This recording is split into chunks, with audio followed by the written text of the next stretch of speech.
a location. Bapst kind of transforms Catholicism in Ellsworth. He's sort of the Ellsworth equivalent in miniature to Archbishop John Hughes in New York and on the national level. He brings a sense of direction, education, a sense of devotion to his cause. He is has first-rate mind. He is instrumental in the building of chapels. For example, in Ellsworth, soon after his arrival, there was a construction of a church to replace the chapel. A church something like 75 feet long, 40 feet wide, 35 feet on the sides, and about 100 feet from the floor to the cross at the top.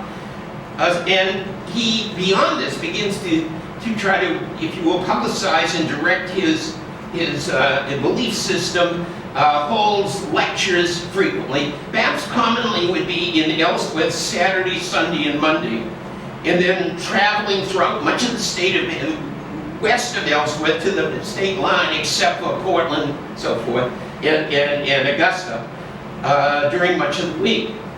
And I should emphasize that in his travels, Bapst had a tremendous response in Waterville and Skowhegan in particular, where even the Protestant community was so strong in enthusiasm because of his devotion to temperance and other kind of moral and other movements that was felt in the community, that he had done wonders. And its initial response to America is extremely positive. He writes to a friend in Belgium. He says that basically, he says, I enjoy complete freedom here, unlike the situation in Europe.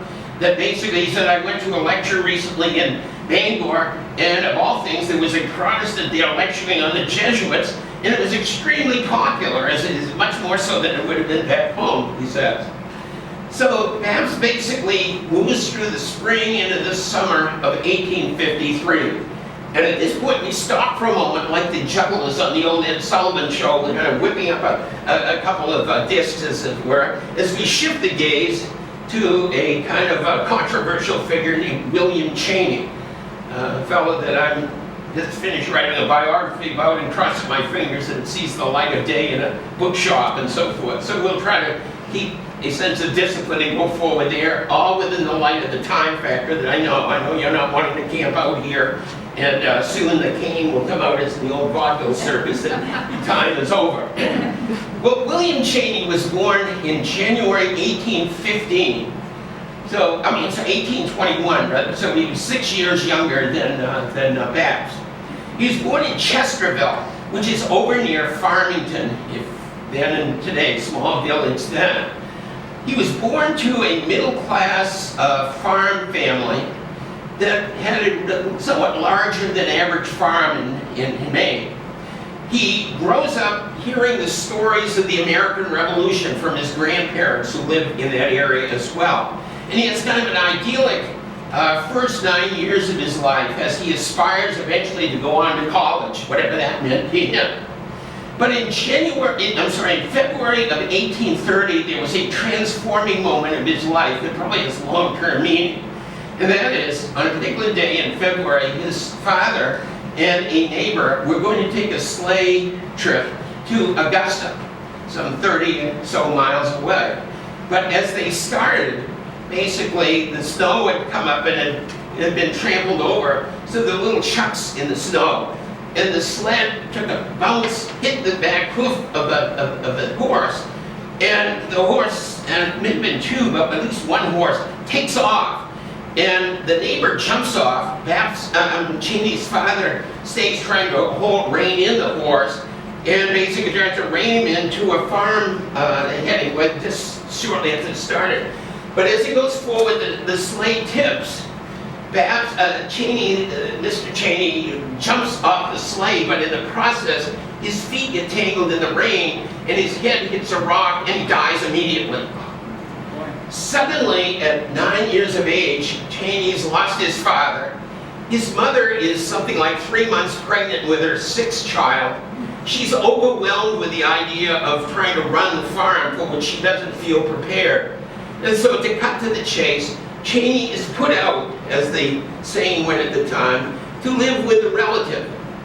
And for the next 7 years, he lives in consecutive order with 6 families. He's the person with the empty plate at the table. He's the stranger. And he is both emotionally and physically abused, beaten around, or just ignored. Has an enormous shaping effect on him. And he determines that basically he's going to run away and become the worst pirate that ever lived. So in order to learn the techniques, he joins the Navy. But then one year later, he deserts from a Navy receiving ship in Boston and kind of skulks his way, probably more than he had to, kind of pretending to hide, makes his way westward through the Welland Canal in upstate New York, goes down through Ohio on the Ohio Canal, and along the Ohio River falls victim to typhus. Local people nurse him through that, kind of get him started again, offer him a teaching job, showing you the great credentials necessary to teach at that time. And he starts there, and then the next couple of years is invited to go up to Wheeling, then Virginia. We would say West Virginia today. That's the Civil War with the states breaking too. And from 1841 to 46, so we got him up to his 25th year, he basically works in the fields, he does odd jobs, he works as a gopher, kind of going for coffee, going to deliver legal papers. Well, just like Abe Lincoln, he so-called reads law. That's the way most people became lawyers in the pre-Civil War. Abe Lincoln is an example. You work for a lawyer and you read the lawyer's books, the lawyer tutors you.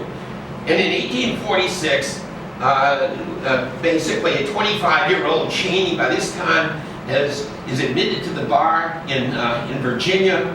He has, in his years in Wheeling, become very active, very interested in public speaking, in discussion groups. He's very much got a booster of the community and so forth. But there are too many lawyers for the people there, and so like many in the Ohio Valley, he goes out to Iowa, to a Mississippi River community known as Burlington, where for the next 5 years he lives as a struggling lawyer, person writing poetry about his old New England home and so forth, but also very much interested in nature and science. Suddenly, and rather lonely at that, in 1851, suddenly his life seems to turn. He's appointed the city attorney in Burlington, and within a month he marries Jane Anna McGarry, and so forth. But within 2 months, his life is shattered. His wife dies from cholera about a week after her brother